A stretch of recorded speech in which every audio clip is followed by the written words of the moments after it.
The frost lay heavy on the glass panes of Endicott Hall's winter garden, each breath crystallizing in the frigid dawn air.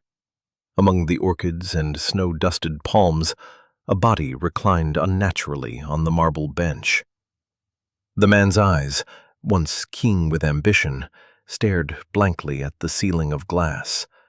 A single glove lay discarded near his polished shoe, as though snatched away in sudden violence. When Hercule Poirot arrived, mustaches immaculate despite the early hour, he surveyed the scene with a penetrating gaze. "Mes amis," he murmured softly, "we stand in a temple of beauty, yet it is stained with murder." A gathering at Endicott Hall. The fog rolled low across the Kentish countryside, blurring the skeletal trees and swallowing the winding lane that led to Endicott Hall. A sharp winter wind blew through the hedgerows, sending withered leaves spiraling across the frozen ground. The house itself emerged at last from the mist, a grand Georgian estate, its tall windows aglow with lamplight, its sprawling wings and glass-domed conservatory standing sentinel against the cold. The winter garden, Sir Reginald Endicott's pride, gleamed faintly in the moonlight, a cathedral of glass and iron ribs where palms and orchids thrived in defiance of the season. Inside, warmth and laughter spilled from the drawing-room. A fire blazed in the hearth, gilt-framed portraits glowered from paneled walls, and a gramophone played a jaunty tune, barely audible over the rise and fall of voices. The company had gathered in anticipation of the weekend, summoned by Sir Reginald's invitation, though not all had come willingly. Hercule Poirot, resplendent in his impeccable suit, stood by the mantelpiece, his mustaches gleaming with fastidious perfection.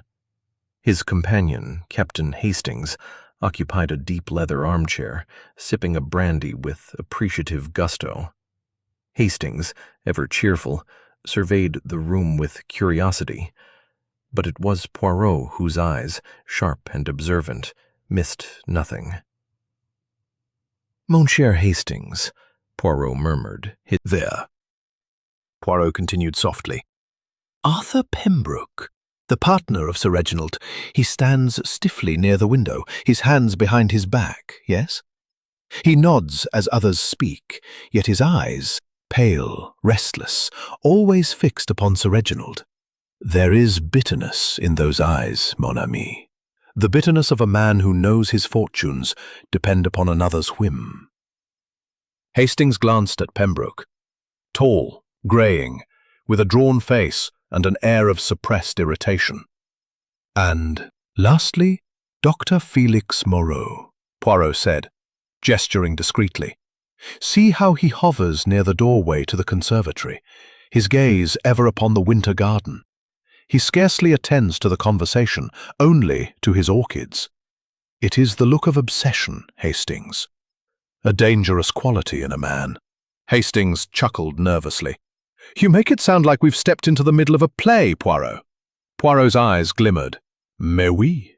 Life, it is often a stage. And tonight, the drama begins." The host of the gathering, Sir Reginald Endicott, entered the room with the booming voice of one accustomed to command. He was a man in his late 50s, florid and broad-shouldered, his waistcoat straining slightly over his stomach. His presence filled the room as surely as his fortune had filled Endicott Hall with luxuries. "Ladies, gentlemen," he declared, raising his glass, "to prosperity, to friendship, and to the future." There was a polite murmur of agreement, though Poirot's ears caught the hesitation in it. He noted how Pembroke raised his glass with reluctance, how Clara Whitmore's smile tightened at the mention of prosperity. Lady Helena excused herself, crossing to the piano where she struck a few hesitant notes. More for show than music. Clara Whitmore joined her. a slim figure with dark hair cut fashionably short, her eyes sharp and restless. She spoke with a low, ironic voice. "You are fortunate, Lady Helena, to have such comforts in the midst of this bleak winter," Clara said, running her fingers idly across the piano keys. "Fortunate, perhaps," Helena replied lightly, "though comfort can be deceiving." Her tone carried a faint bitterness that did not escape. Lady Helena shivered theatrically. "How dreadful," she said, though her eyes glittered with interest. Clara Whitmore leaned forward. "Ah, splendid material for a novel, Doctor. Poison among the orchids. What an image!" Moreau's lips curved in a faint, unsettling smile. "Perhaps, but one must handle them with care, always with care." Poirot's mustaches quivered as he inclined his head. "Indeed, Doctor, in nature as in society, there are blossoms that conceal danger beneath their beauty." Dinner was announced, and the company adjourned to the dining hall. The table was set with crystal and silver, the air perfumed with the scent of roasted pheasant and mulled wine. Conversation ebbed and flowed, but Poirot remained keenly attentive. Sir Reginald spoke at length of his business ventures, railway contracts, steel investments, ambitious projects overseas. Pembroke contributed little, answering curtly when pressed, while Clara interjected with sly remarks that drew laughter. Lady Helena played the charming hostess, though Poirot observed her glance often toward the clock, as though longing for the evening to end. At one point, Clara turned her sharp gaze upon Poirot. "Monsieur Poirot, they say you are the greatest detective in Europe. Tell us, what is the secret of detection? Is it science, instinct, or something else entirely?" Poirot dabbed delicately at his lips with his napkin. "Mademoiselle, it is the little gray cells, the brain, the reason. One observes, one reflects, and one deduces. The truth, it reveals itself to those who think." Clara smiled faintly. "And does truth always bring happiness, Monsieur Poirot?" He inclined his head gravely. "No, truth often wounds, but it is always preferable to the poison of falsehood." A silence fell, broken only by the crackle of the fire. Lady Helena shifted uncomfortably, and Sir Reginald, sensing the atmosphere, launched into a hearty anecdote about a hunting trip in Scotland. Later, as the guests withdrew to the drawing-room once more, Poirot and Hastings lingered at the threshold of the winter garden. Beyond the glass doors, the conservatory shimmered in lamplight. Within, orchids of every hue, crimson, ivory, violet, blossomed amidst ferns and palms. Remained behind with Sir Reginald, the two men speaking in low-heated tones near the fire. Their words were indistinct, but the tension was unmistakable. Poirot touched Hastings's sleeve. "Do you see, mon ami? These are not companions united by affection. They are rivals, bound by necessity. Tonight, the air is heavy with secrets." Hastings frowned. "But surely, no harm will come of it. It's just, well, strained relations. Happens in the best of families." Poirot gave a slow shake of his head. "Perhaps, and yet, I have the sense that destiny prepares to intervene. When pride, envy, and desperation sit together at table, Hastings, murder often joins them uninvited." The clock struck 11, echoing through the great hall. A log fell in the fireplace with a hiss of sparks. The house settled into silence, yet the winter garden gleamed still in the moonlight, its blossoms exhaling their intoxicating perfume into the night. And among those gathered beneath its roof, unseen by all, the seed of death had already been sown. Chapter 2. The Death in the Garden. Approximately 2,030 words. Timestamp 1500 to 3000. The house slept under a mantle of frost. Outside, the lawns of Endicott Hall lay stiff and silvered, the trees stark against a pale sky. A pale sun had not yet risen, and silence pressed against the windows. It was broken suddenly by a cry. A maid, fetching kindling from the woodshed, had strayed past the winter garden. Something within had caught her eye. A figure slumped upon the marble bench among the orchids. The glass panes glowed faintly with lamplight left burning overnight, and through them she saw the stillness of a man who ought not to have been still. Her scream shattered the calm. Within minutes the household was awake. Doors banged, voices called, slippers scuffed upon polished floors.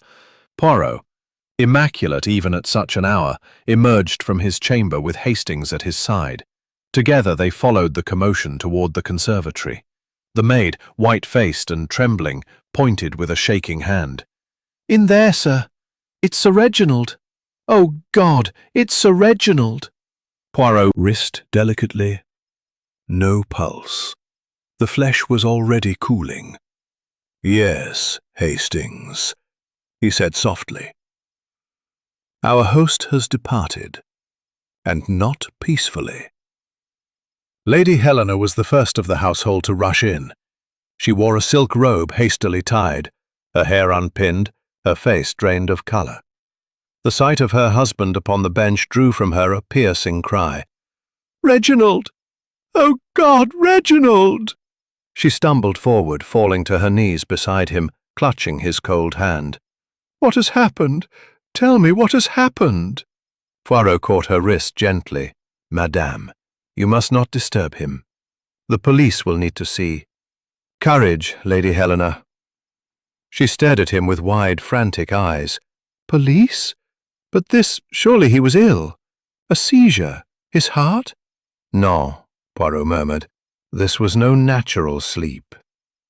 Arthur Pembroke arrived next, dressing gown flapping, his hair disordered. He froze upon the threshold, face contorting as he beheld his partner's lifeless form. "God Almighty," he muttered, voice hoarse.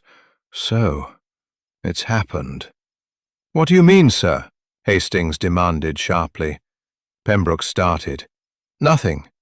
I mean, dear God, I only meant he's gone. Poor Reginald." He pressed a trembling hand to his brow. "This will ruin everything." "Ruin what, monsieur?" Poirot asked swiftly. Pembroke blanched. "The business, of course. Our contracts, our negotiations, everything depended on him." Poirot's moustaches bristled faintly. "Ah, the business." Clara Whitmore entered more slowly, wrapped in a velvet shawl, her dark eyes bright with wakefulness rather than shock.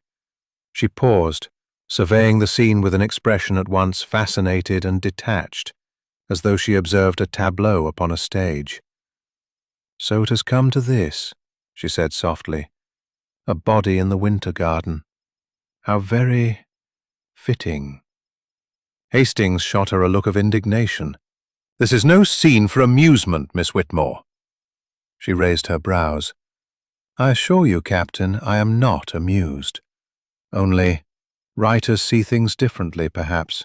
Life is ever stranger than fiction." Poirot recoiled. "Bitter almonds. Cyanide." A horrified murmur rippled through the room. Lady Helena swayed, clutching at the bench for support. Pembroke cursed under his breath. Clara Whitmore's lips curved faintly, as though at some grim inevitability. Poirot straightened, his gaze sweeping the assembly. "Mes amis," he said gravely, "we stand in a temple of beauty, but it is stained with death. This is murder." The words fell like a stone into still water. Lady Helena burst into fresh sobs, burying her face in her hands. Pembroke turned away, staring fixedly at the floor. Clara leaned against the glass door, arms folded, watching Poirot with keen interest. Moreau only frowned, his dark eyes narrowing as though in thought. Poirot allowed the silence to deepen before continuing. Sir Reginald was poisoned. The means, this glass of wine. The opportunity, we shall see. The motive, for that we must look to the hearts of men and women. Hastings whispered, "But Poirot, who could have done such a thing? And why?" Poirot's expression grew inscrutable. We shall discover, mon ami. Already certain things speak. The glove, for instance. It lies upon the floor, as though snatched away in haste. Why only one glove? And why discarded here, beside the victim? He stooped, lifting it carefully. A faint powder clung to the inside of the cuff. Poirot's nostrils flared. Ah, how very curious. He tucked the glove into an envelope with meticulous care. Inspector Japp arrived within the hour, summoned by telephone. The Scotland Yard man entered the Winter Garden with his customary gruffness, his overcoat flapping like the wings of a crow. "Well, well," he growled, surveying the scene. "Sir Reginald Endicott, eh? Poison, is it? Always messy, poison cases." Poirot inclined his head politely. "It is indeed poison, mon cher Japp, and not the work of chance. This was murder." Japp rubbed his chin. "So who's in the house, then? Wife, partner, some guests? All suspects ever—" Little detail, Hastings. They speak, if one listens. Hastings shivered. "It's beastly, Poirot. To think we dined with him only last night, and now this!" Poirot laid a hand gently upon his arm. "Such is the fragility of life, mon ami. But the murderer, he is here, under this very roof.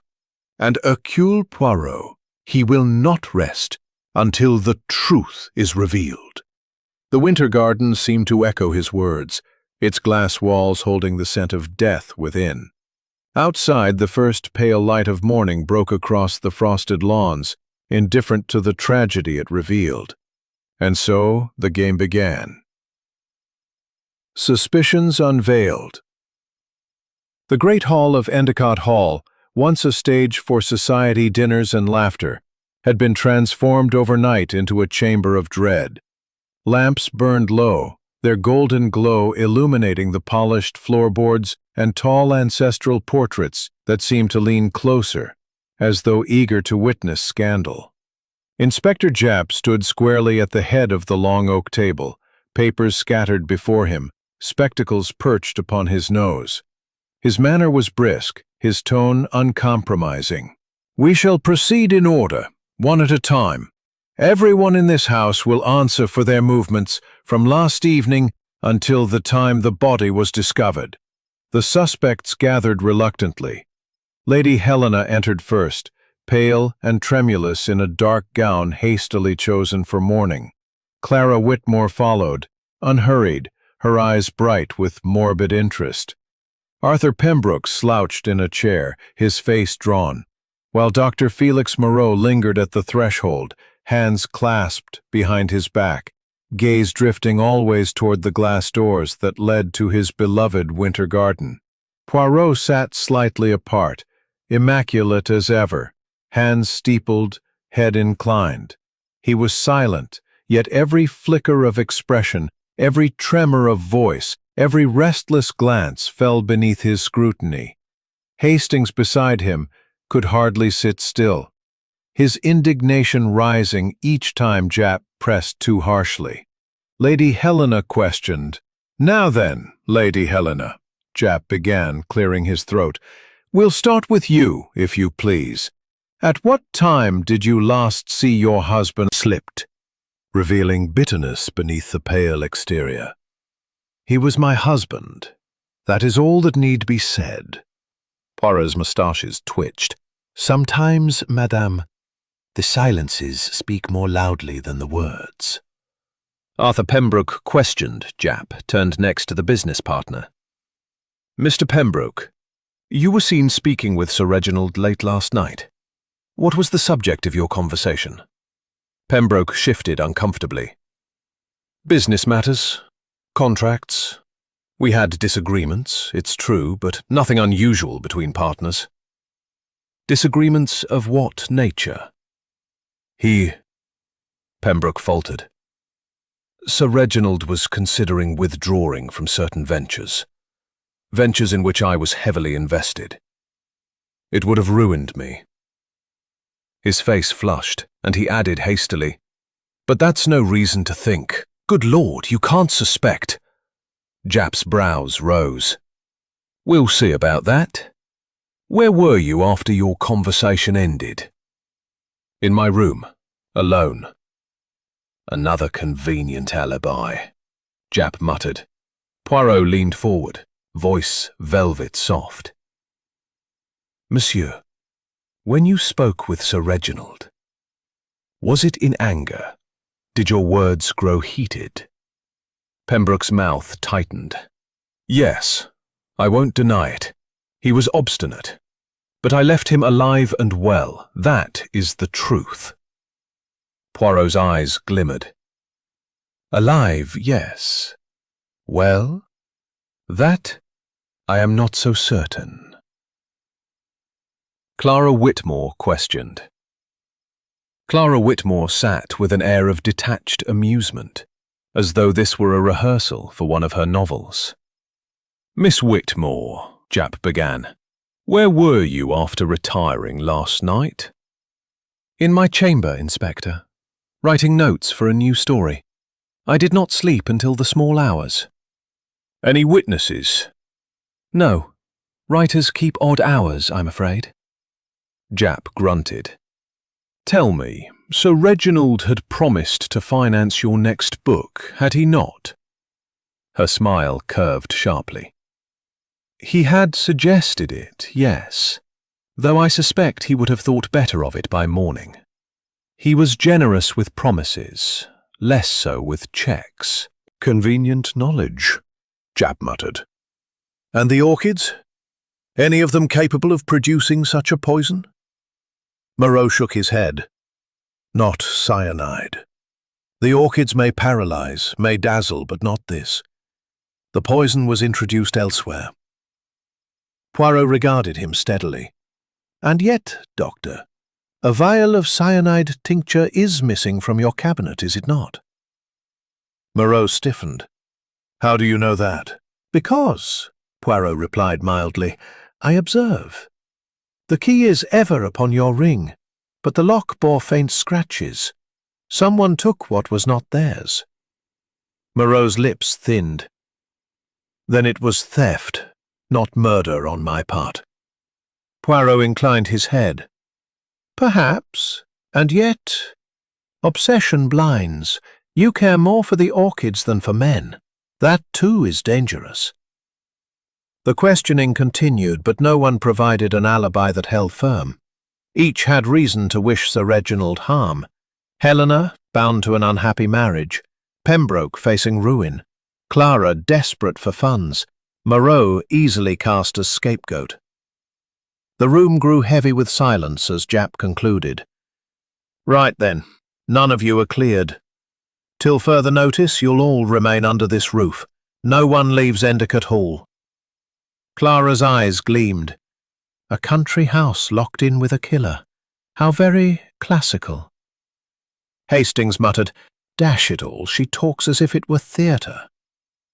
Poirot rose at last, his gaze sweeping the company. His voice was calm yet carried weight. Mes amis, murder is not theatre. It is ugly, sordid, cruel. But it leaves traces, always. A gesture, a word, a silence. Already I begin to see the pattern. He paused, letting the silence stretch, every eye upon him. But the truth, it must ripen. Until then, beware. For the murderer is here, among us. Lady Helena stifled a sob. Pembroke muttered an oath. Moreau's eyes flashed. Clara only smiled faintly, as though awaiting the next act. Poirot turned to Hastings. Come, mon ami. There is work to be done. The little grey cells. But needs must. There's something here that doesn't sit right. Poirot raised a delicate eyebrow. Ah, you have found the skeleton in the cupboard, mon ami? Skeleton? More like a viper in a letter. See for yourself. Japp held out a folded sheet of thick paper, edges slightly frayed as though handled many times. Poirot accepted it gingerly, unfolded it with precision. The handwriting was bold, angular, unmistakably intended to disguise. The words were few but heavy with menace. "If you do not pay, your secrets will be known to all. You have until the end of the month." There was no signature. Hastings let out a low whistle. Blackmail, by Jove! Who'd have thought it? Poirot's eyes narrowed. He studied not only the words but the pressure of the pen, the smudge of ink, the faint scent clinging to the paper, cheap cologne, perhaps, or smoke. At last he folded it neatly again. Indeed, Hastings, a letter of extortion. But observe, there is no demand of a particular sum, only the insistence that payment must be made. That, to me, is curious. It suggests a prior correspondence. Japp tapped the desk impatiently. "Which means there might be more of these. I've already pulled half the drawers apart, but he had things locked up tighter than a bank vault." Poirot ran his fingers lightly over the drawers, pausing at the second from the bottom. He tugged gently, found resistance, smiled faintly. Locked, yes, but not impenetrable. From his waistcoat he drew a small, curious instrument, no larger than a fountain pen. With a deft twist, he coaxed the lock. The drawer slid open with a sigh, as though yielding its secrets reluctantly. Inside lay a leather folio bound with ribbon. Poirot untied it, revealed a stack of letters neatly arranged. Some bore Sir Reginald's own hand, but several matched the threatening scrawl of the first. Hastings leaned in. "Good heavens, there must be half a dozen of them." "7," Poirot corrected softly. "Always count, mon ami. Numbers matter.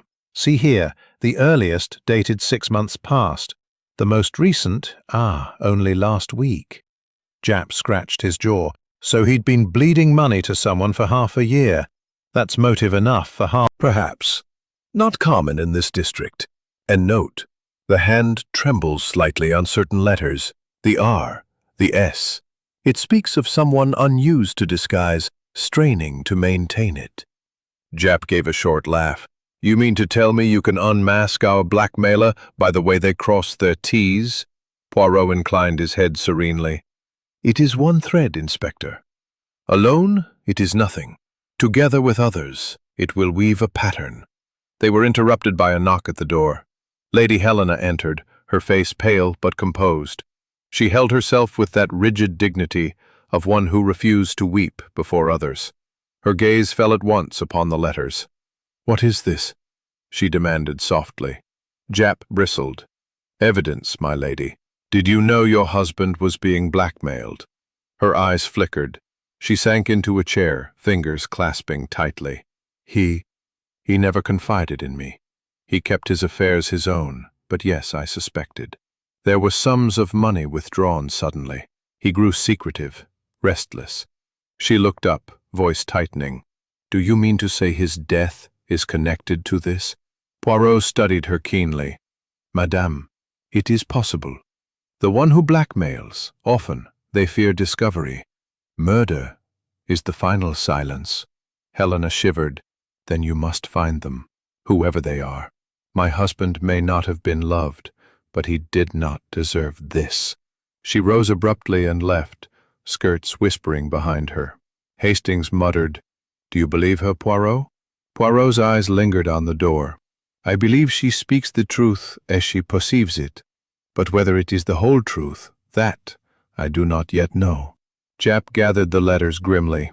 "I'll send these to London for analysis. If we can trace the paper, the ink." Poirot lifted a hand. "No, Inspector.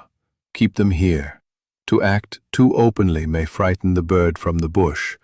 Better we watch, we wait. The guilty one, they will betray themselves." The hours that followed saw whispers threading through Endicott Hall like smoke. Pembroke paced the corridors, muttering about ruined accounts. Clara Whitmore scribbled furiously in a notebook, her eyes alight, as though tragedy were grist for her art. Necessarily. There is a danger in such simplicity. It may be one, it may be two. It may be that the hand which wrote those letters is not the hand that poisoned Sir Reginald. He rose, moved to the window, gazed out at the gardens, shrouded in mist. But one thing I am certain, Hastings. This house conceals a secret darker than any business quarrel. Until we unearth it, the truth will remain hidden." He turned sharply, eyes alight with resolve. "Tomorrow, we shall look not to the words of the suspects, but to the silent witnesses, the objects, the papers, the very dust in the corners. They will tell me more than 100 protestations." The fire cracked loudly, as if in agreement. Outside, the wind swept across the lawns, carrying with it the faint, bitter scent of decay from the winter garden. And, somewhere within the great house, unseen, someone listened, heart quickening with fear. Chapter 5. Secrets in the Winter Garden. The winter garden of Endicott Hall lay hushed beneath its dome of glass, the pale light of morning filtering through frosted panes. Once it had been Sir Reginald's pride, a place where exotic orchids bloomed defiantly against the English chill. Now it was a chamber of unease, its perfume heavy, almost oppressive, as though the flowers themselves mourned their master. Poirot entered with Hastings close at his side. He paused at the threshold, inhaling deeply. "Regarde, mon ami, the atmosphere. It is too still, too perfect. Nature, she is never so precise. Only man arranges her so, and when man departs," he gestured at a drooping blossom, "she rebels." Hastings wrinkled his nose. "Smells rather sickly, if you ask me. All these blooms, like a perfumery gone mad." Poirot smiled faintly. "Exactly, Hastings. Such richness, how easily it conceals another odor. The bitter almond, for example." They moved deeper into the conservatory. The air was damp, the tiled floor cool beneath their steps. Glass cases lined the walls, each housing rare specimens.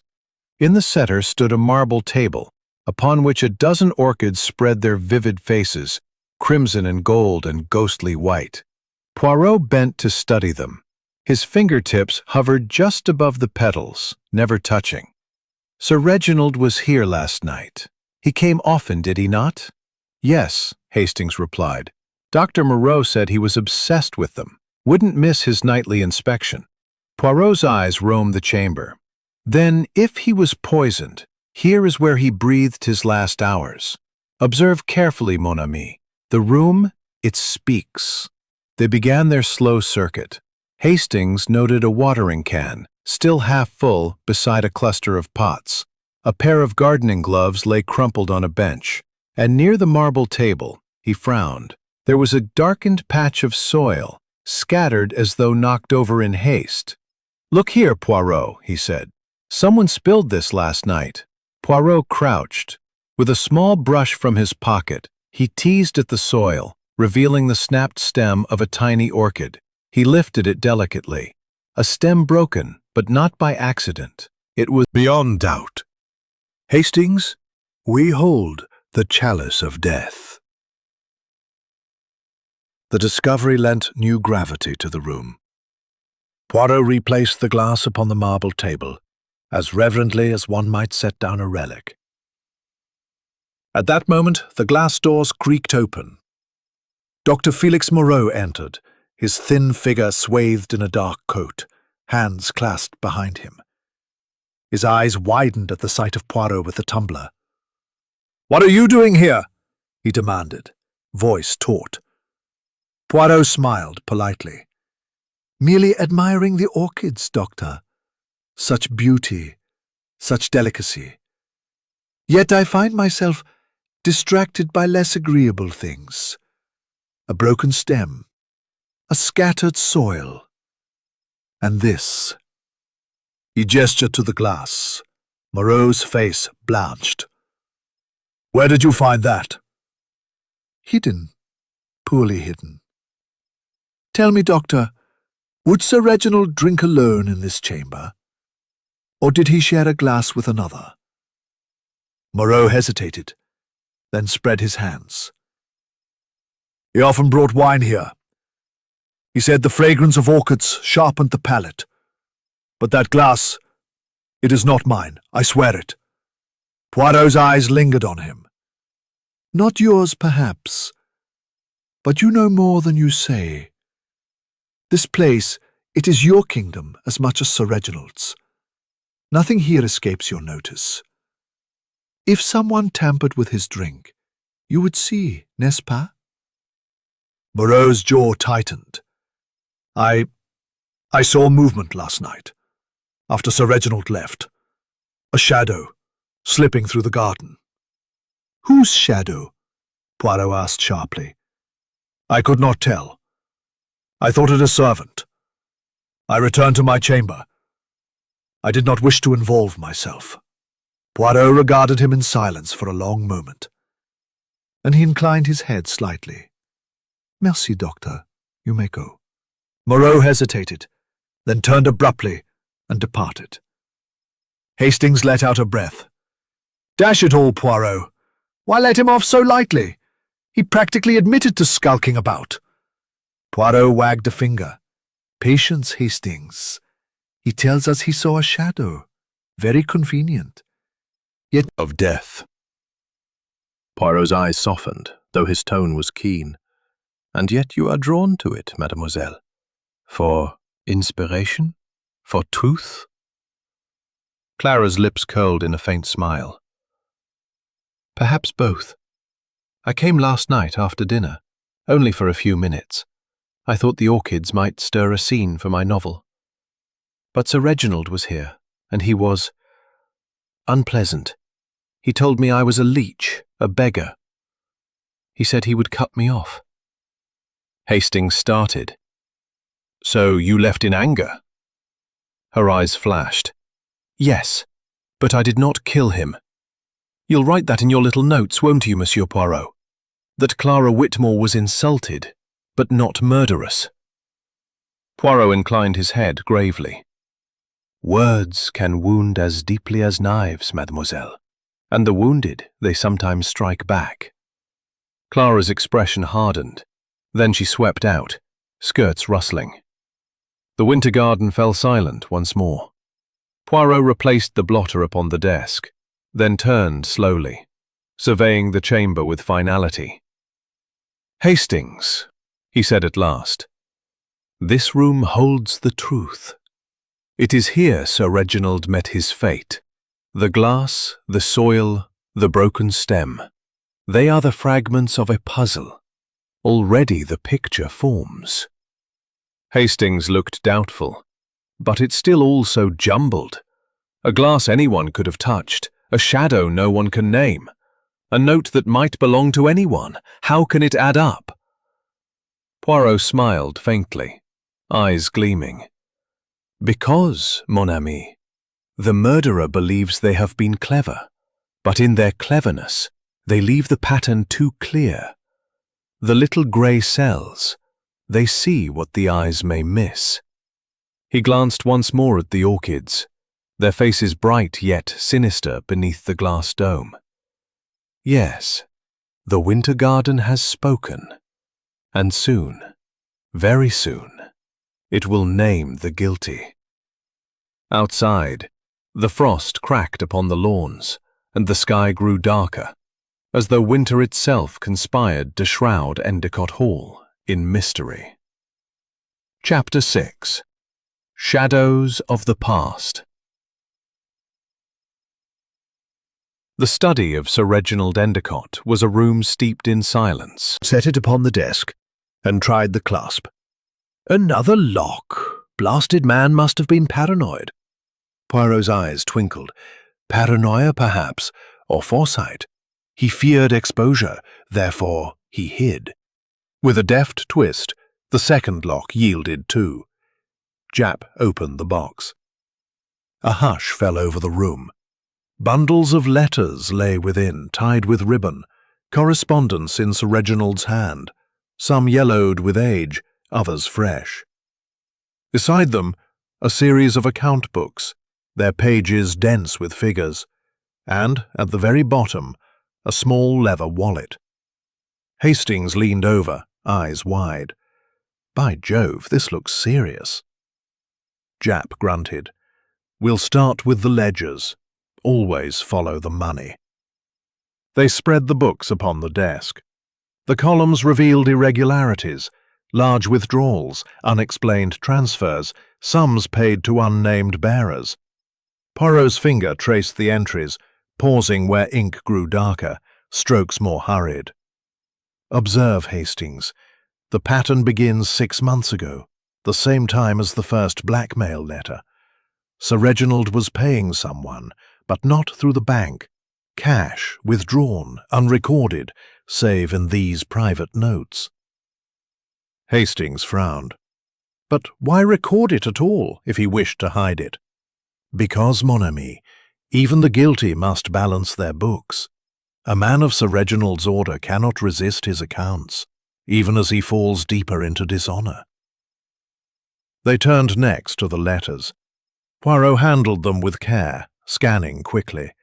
Some were correspondence with business partners abroad, hinting at ventures gone sour. Others were personal, exchanges with a woman, written in affectionate terms, dated years earlier. Poirot's brows lifted. Ah, so Sir Reginald had his secrets of the heart as well. Letters from a lady, long before his marriage. If revealed, they would tarnish his dignity, his reputation. But still, this does not feel sufficient to drive blackmail so relentless.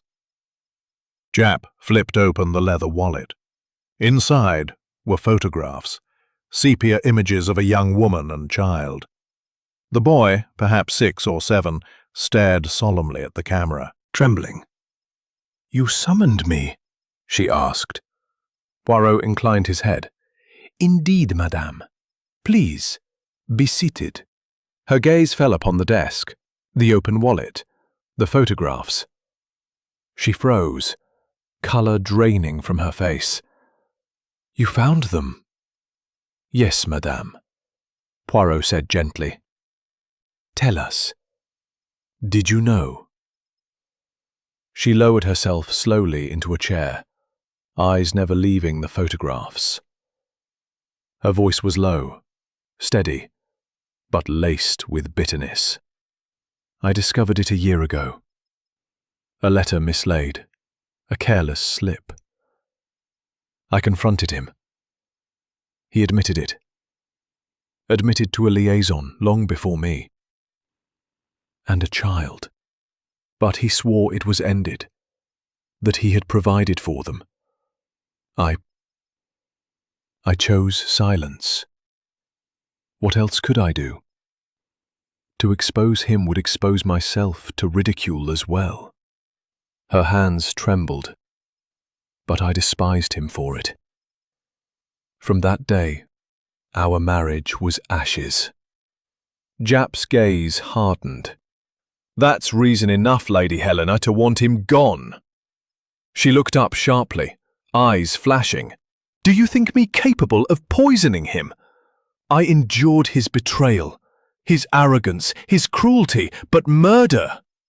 No, that is not my sin." Poirot studied her a moment, then inclined his head. "Merci, madame. You may go." When she had left, Hastings whispered, "What do you think, Poirot?" Poirot's expression was grave. "She is wounded, yes. But the hatred of a proud woman, it can burn long.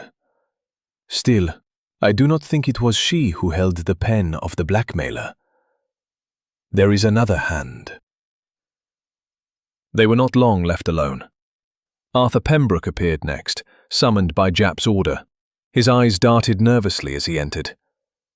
When he saw the open ledgers, his face fell. "So you've discovered it," he muttered. Japp barked. "Discovered what exactly?" "That Reginald was withdrawing capital behind my back. I suspected it but couldn't prove. He was starving our ventures, taking funds for God knows what. No wonder the blackmail. Our 4, Helena, Pembroke, Clara, or Moreau. One of them wrote these words and demanded gold for silence. As if conjured by thought, Clara Whitmore entered, notebook in hand. Her eyes gleamed as they fell upon the photographs. So, the great Sir Reginald had feet of clay. How delicious. Japp snapped. This is no theatre, Miss Whitmore. Oh, but it is, she murmured. The play of hypocrisy and downfall. I suspected as much. Men like him always have skeletons. Poirot's gaze fixed upon her. Mademoiselle, your debts pressed heavily. Might you not be tempted to turn knowledge into coin? Her smile faltered for a fraction of a second. I may be ruthless with words, Monsieur Poirot, but blackmail, that is vulgar. Besides, I only learned of his indiscretion yesterday when whispers reached me from Helena herself. I did not hold the pen. She swept out before further questions could be asked. Silence settled once more. Poirot gathered the photographs, the letters, the ledgers, and placed them neatly back in the box. His eyes were distant, contemplative. Hastings, he said at last, each step brings us nearer. The secret child, it is the core of the blackmail. But the murderer, the murderer plays another game. For to silence Sir Reginald forever, that is not merely to conceal scandal. It is to profit, to survive. And there we must look. The fire crackled in the grate, casting long shadows. Outside, the winter wind moaned along the chimneys. Within the study, 3 men bent over the remnants of Sir Reginald's past. Ledgers, letters, photographs. Shadows that refused to stay buried. Poirot straightened at last, his gaze sharp as steel. The past, it has spoken. Now we must see who among the living trembles beneath its weight. Chapter 7. The Experiment in the Winter Garden. The Winter Garden at Endicott Hall had been closed since the night of Sir Reginald's death. Its glass panes, now filmed with frost, turned the sunlight into pale gold, spilling upon the tiled floor. The tropical plants drooped as though mourning, their leaves Actors, the truth will emerge. Arthur scoffed. You make it sound like a theatre game, Poirot. Surely the facts will tell us more than pantomime. Poirot's eyes gleamed. The facts, monsieur, are already before us, but facts alone, they are like bricks without mortar. It is the human response, the twitch of the eye, the tremor of the hand, that provides the cement. Now, observe. He moved toward the table where Sir Reginald had sat. The chair remained in place, polished wood glinting faintly. Poirot gestured. Sir Reginald sat here, drinking his cordial. Within it was placed the poison, delivered, I am convinced, by one who knew both his habits and his vulnerabilities. I propose we recreate the scene. Gasps fluttered among them. Lady Helena drew back. You cannot be serious. Mais oui, madame. Do not fear. I do not intend to poison anyone. Instead, I shall observe. One of you has knowledge too precise, too intimate. When confronted with the shadow of the deed, that one will betray themselves. From a tray on the sideboard, Poirot lifted a decanter and glasses. The cordial within glowed amber, innocent yet sinister. He poured into each glass, offering them round. I invite you all to partake. It is harmless, I assure you. Merely a cordial, unpoisoned. Lady Helena hesitated, then accepted. Arthur snatched his with a defiant glare. Clara took hers with a mocking smile. Dr. Moreau raised his glass calmly. They stood, glasses in hand, as Poirot raised his own. To Sir Reginald, may truth, like the sun, melt the frost upon his secrets. They drank. Poirot's sharp eyes swept from face to face. Helena's lips trembled on the rim of her glass. Arthur swallowed quickly, setting his glass down with a thud. Clara savored hers slowly, eyes narrowed as though testing the flavor. Moreau drank without flinch, though his hand lingered a moment too long upon the stem. Poirot set down his glass. Bon. Now, imagine, Sir Reginald is seated here, as you see me. He lifts his glass, as you have done. Within it lies death. But who placed it there? Who had both man to man? Poirot's moustaches twitched. Perhaps. Yet desperation makes strange companions. He turned his gaze to Clara. Mademoiselle Whitmore, your debts grow like ivy, ever climbing. Your pen, sharp as it is, could not pay them. But a scandal, a hidden child, an illegitimate heir, such knowledge could be sold dearly. Was it you who wrote the blackmail letters? And when Sir Reginald resisted, did you silence him forever? Clara's eyes flashed. You flatter me, Monsieur Poirot. I may deal in gossip, in intrigue, but murder? That is a tale too dark, even for me.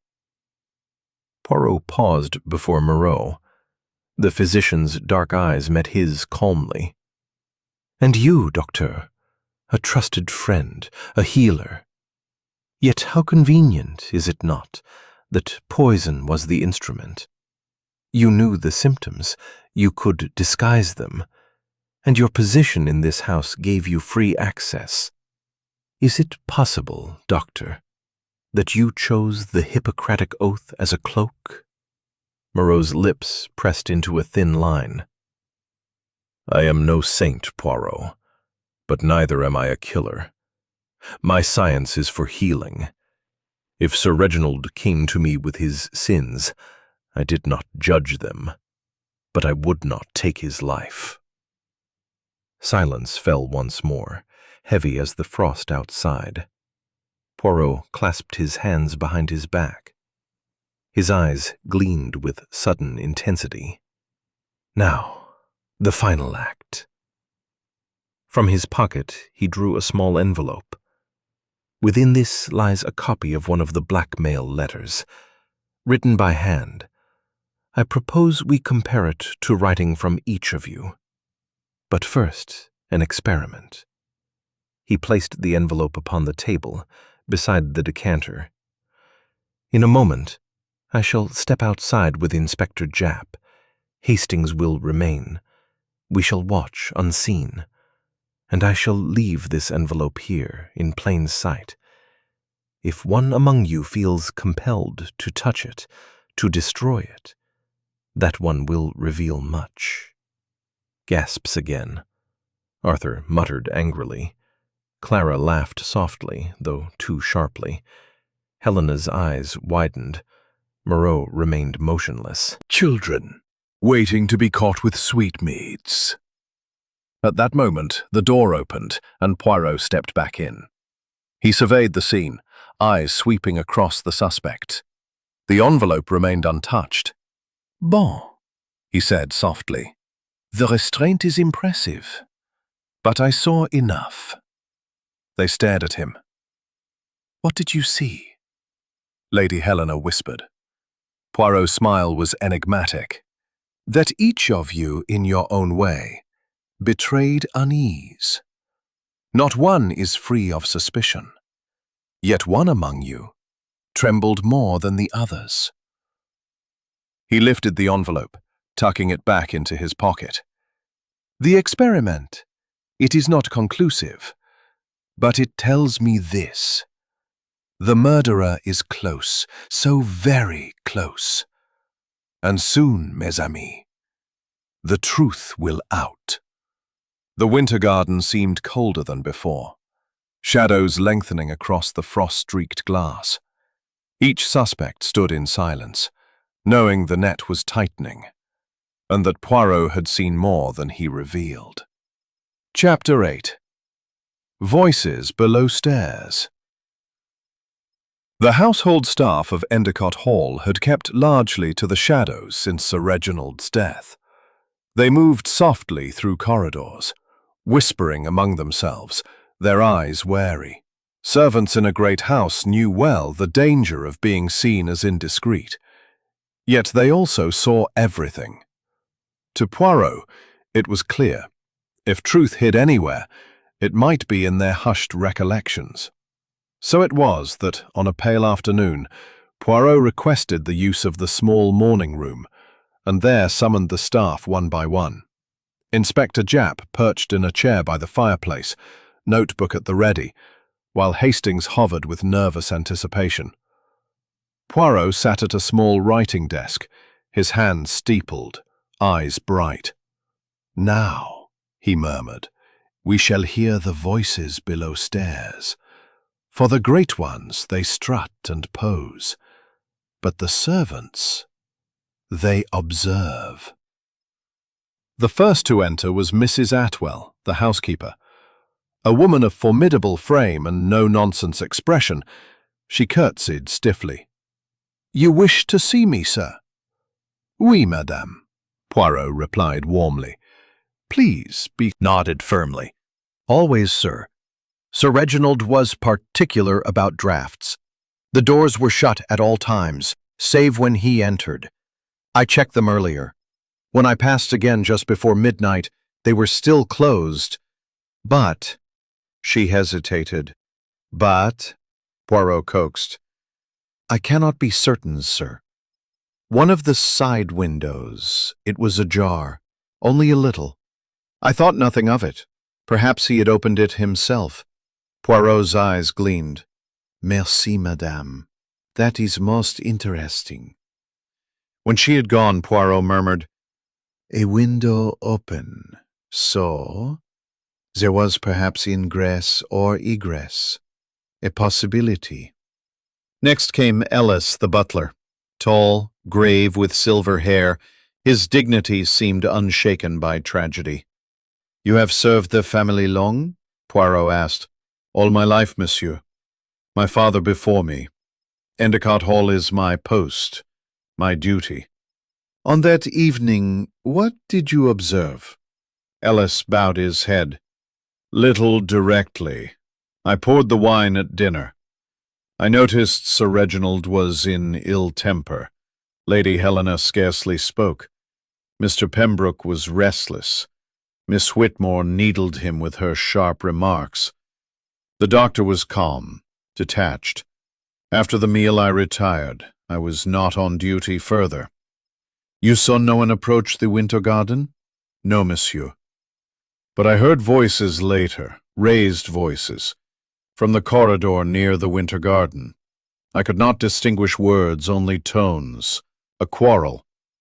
Poirot's brows lifted. "At what hour?" "Perhaps 10:30. I was passing to the pantry." "And the voices, recognizable?" Ellis hesitated. "One was certainly Sir Reginald, the other softer. I think it may have been a lady." Poirot exchanged a glance with Hastings. "A lady. Très bien. Thank you, Ellis." The next to appear was Margaret, Lady Helena's maid. A nervous girl with downcast eyes, she wrung her hands as she sat. "You must not fear, mademoiselle," Poirot said kindly. "Speak only what you saw." She whispered, "It was the glass, sir. The one he drank." Knowledge and daring. Hastings frowned. But who would think of such a thing? Why change the glass at all? Poirot spread his hands. Perhaps to disguise fingerprints, or to be sure the measure was exact. It is the psychology, Hastings, the hand of the one who fears detection. The final servant to appear was Thomas, the stable boy. Red-cheeked and awkward, he shifted from foot to foot. "Well, lad," Japp said gruffly, "what have you got for us?" Thomas swallowed hard. I saw someone, sir. The night it happened." Poirot's gaze sharpened. "Go on, mon garçon." "I'd gone to the stables late to check the mare. On my way back, I cut across the garden. I looked up at the winter garden. The lamps were lit inside, and I saw a figure move across the glass. Not Sir Reginald, he was sitting. This was someone else. A lady, I think. Slim with fair hair." "Fair hair?" Japp repeated. "Yes, sir, but I can't swear. It was quick. She bent near the table, then was gone. I thought maybe it was Lady Helena, but—" He faltered. "But?" Poirot pressed. "I saw Lady Helena at her window not 10 minutes later, upstairs. She couldn't have been both places." The boy's words fell into silence. Poirot's eyes gleamed with sudden fire. "Ah, at last, the thread unravels.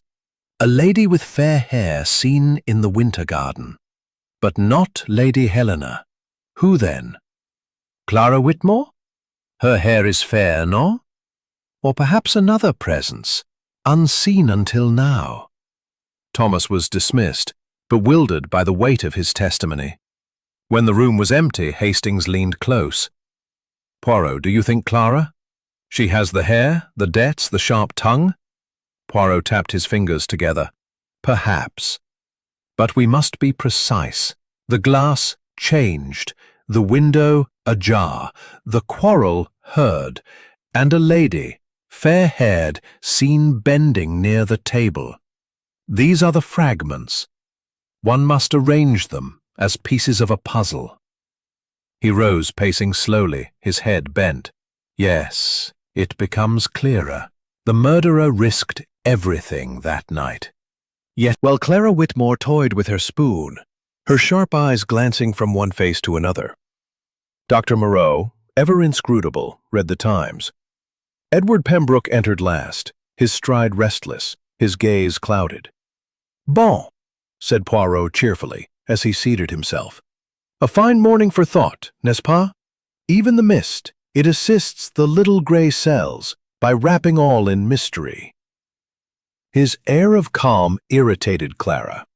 "Some of us," she said sharply, "would prefer less mystery, Monsieur Poirot. Surely you must have drawn conclusions by now." Poirot spread his hands. "Madame, I have drawn many lines. Some intersect, others diverge. The picture forms slowly, like the photograph in the darkroom. To hasten is to risk distortion." Pembroke gave a bitter laugh. "A fine speech, but it won't bring back Sir Reginald. What we need is the truth, and quickly." Poirot's eyes rested on him a moment, thoughtful. "Indeed, monsieur. And the truth, she is approaching. Already I hear her footsteps." A silence followed, broken only by the clink of silver. Lady Helena rose suddenly. "If you will excuse me," she murmured, her composure cracking faintly. "I find I have no appetite." She left swiftly, her maid following. Poirot dabbed his lips with his napkin.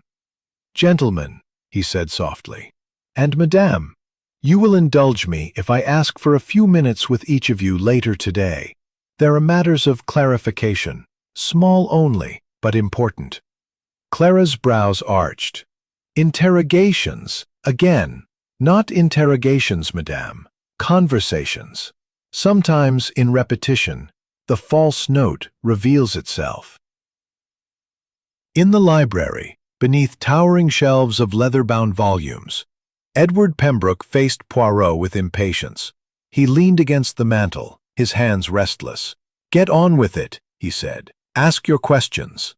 Poirot regarded him mildly. "Monsieur, on the night in question, you took a walk. At what hour precisely did you leave?" 9:30. "I needed air. The house was suffocating." "And you returned?" "After 11, nearer midnight." "Did you see anyone?" "No. The lanes were empty." "Take long, Monsieur Poirot.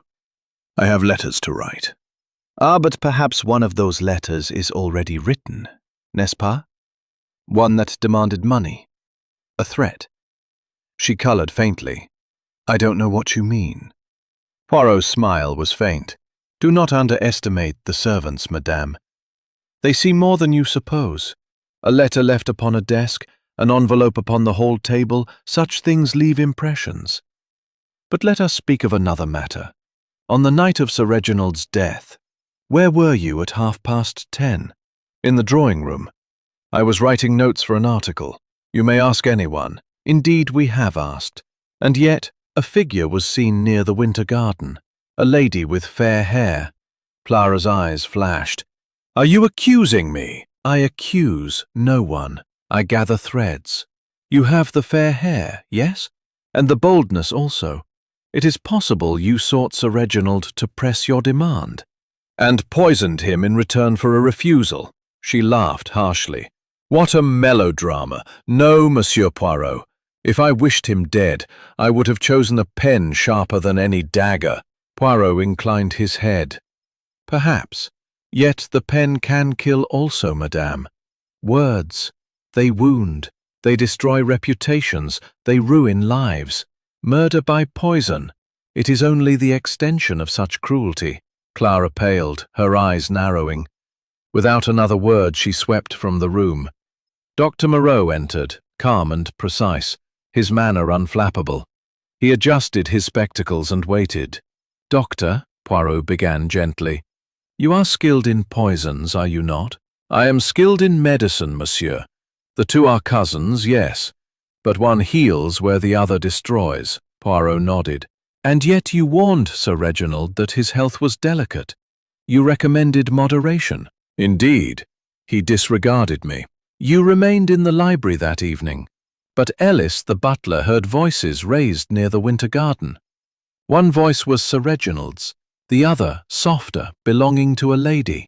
Could it have been Lady Helena?" Moreau hesitated. "I cannot say, but Sir Reginald was often harsh with his wife." "And with you, perhaps?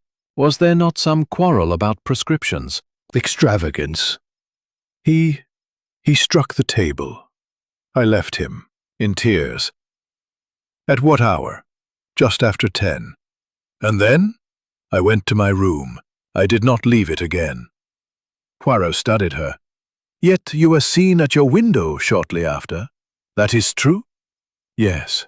I could not sleep. I stood there, weeping." "Madame, Ellis heard your husband's voice raised with a lady's. Was that you?"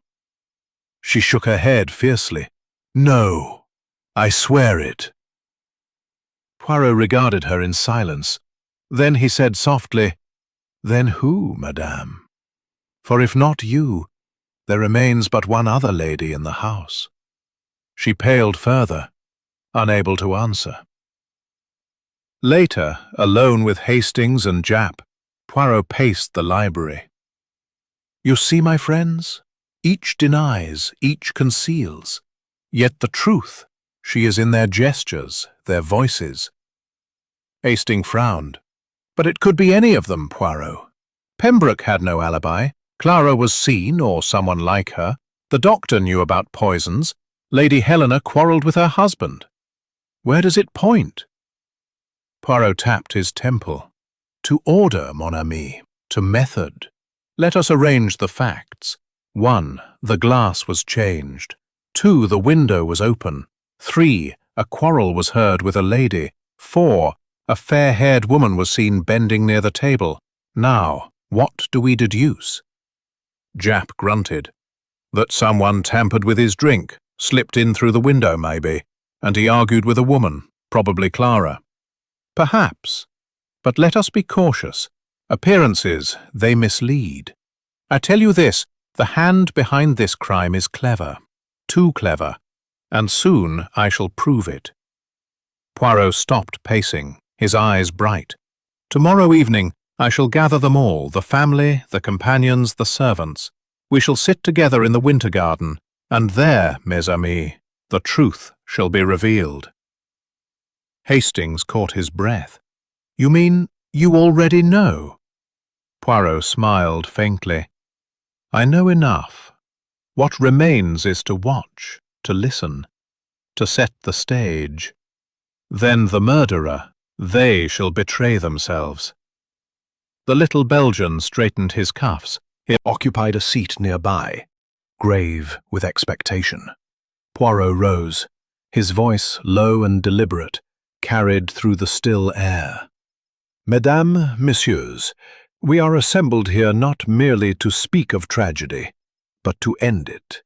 A man lies dead, Sir Reginald Whitmore. His life was cut short by poison, delivered cunningly in this very place. For days, suspicion has clouded Endicott Hall. Tonight, the truth shall emerge. I ask you all for patience, for attention, for honesty." He paused, letting silence settle. All eyes were fixed upon him. Poirot's mustache twitched as he began to pace. First, let us recall the scene. Sir Reginald, seated here at his table, his glass before him.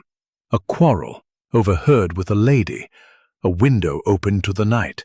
A fair-haired figure seen bending near him. And soon after, his death. He lifted a hand. It seemed simple, too simple. Each clue pointed swiftly to Madame Clara Whitmore. She has the fair hair, the motive, the boldness. But, too neat, too convenient. Non, mes amis. The murderer is clever, and sought to arrange the evidence like the decorations of a stage.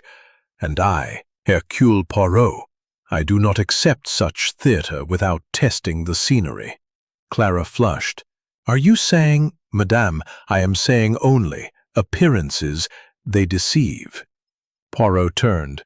Let us consider Edward Pembroke. He had the motive also, financial desperation. He had the opportunity, walking alone, unseen, at the very hour. He could have slipped in, tampered with the glass. But what then? No quarrel, no lady's voice, unless he wore a disguise? Eh bien, it is possible, but not probable. He lacks subtlety. He is young, impulsive. The hand in this crime, it is cold, calculating. Pembroke shifted uncomfortably, but said nothing. Poirot's gaze fell upon Dr. Moreau. You, Monsieur le Docteur, you had the knowledge of poisons, the access to them. You quarreled with Sir Reginald over fees, over medicines. Yet, what is curious, you are Among us wields both disguise and cunning. Who sought to arrange the clues to point elsewhere?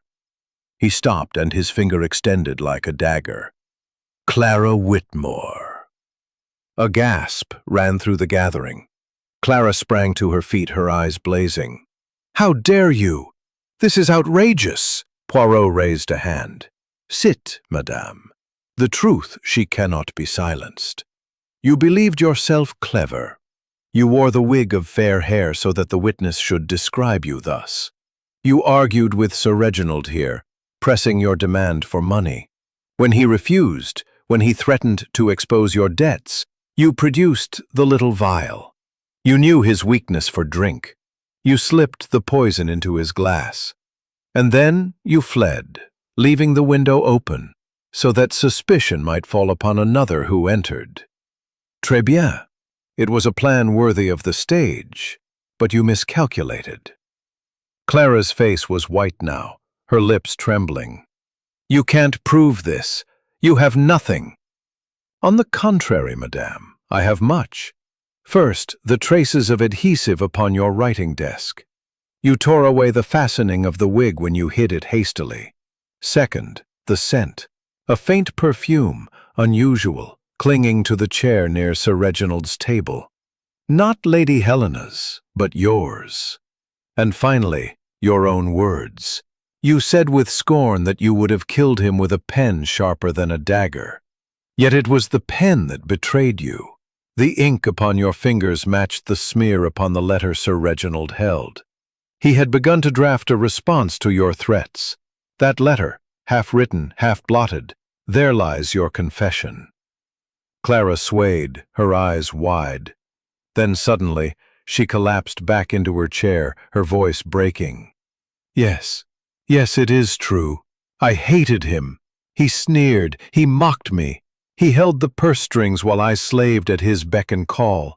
I thought if he were gone, I should be free. I should inherit enough to live as I pleased. I never dreamed the Belgian would see through it all. She buried her face in her hands, sobbing. Inspector Japp stepped forward grimly. Clara Whitmore, I must ask you to come with me. You'll answer for the great glass chamber. While behind them, the shadows deepened among the palms, and the silent orchids watched, as though they knew all along.